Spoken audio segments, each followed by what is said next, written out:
Joining us now, former advisor to Ukrainian President Zelensky, Igor Novikov. Igor, first, just in the last few minutes, we heard President Trump discuss tomorrow's summit. He says he hopes this meeting sets up a second meeting where there will be this give and take in terms of boundaries and land. How do you see these comments, and how are you feeling about this Trump-Putin meeting tomorrow?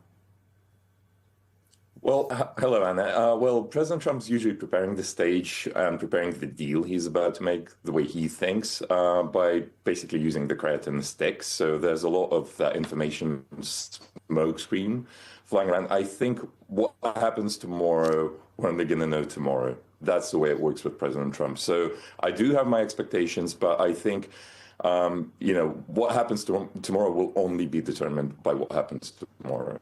Less than 24 hours ago, he said he had a very good conversation with Ukrainian President Zelensky. He said he'd rate it a 10. Do you feel confident President Trump has Ukraine's best interest in mind?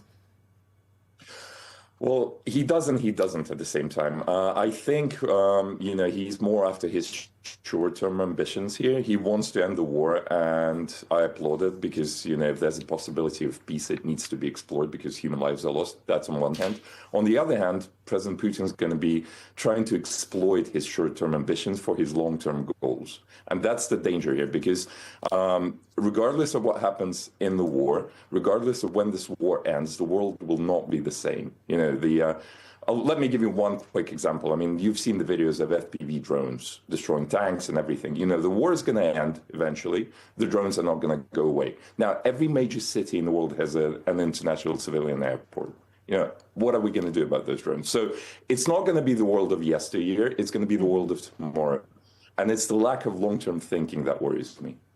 Putin, in 3+ years, hasn't given an inch, despite punishing sanctions and all the military and the financial assistance Ukraine has received from the U.S. and from Europe. Do you think he'll agree to a ceasefire without even discussing territory?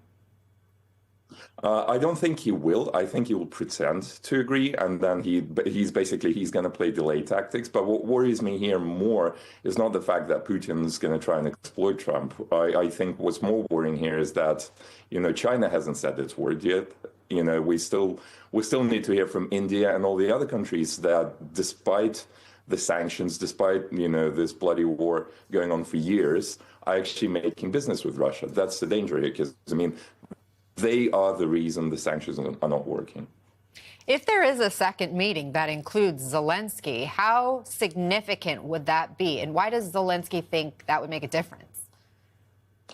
Well, because there's one simple rule. You can't discuss Ukraine without Ukraine. They can agree on anything they like, but we do have a constitution. We do have the people of Ukraine, and we're fighting for independence, freedom, and sovereignty. So we're not just going to take for granted whatever's decided there. Ukraine needs to be at the table. So basically, what's going to happen in that second meeting, if it ever happens, between the three of them, or a meeting between Zelensky and Putin directly, that meeting will determine the outcome, not the first meeting.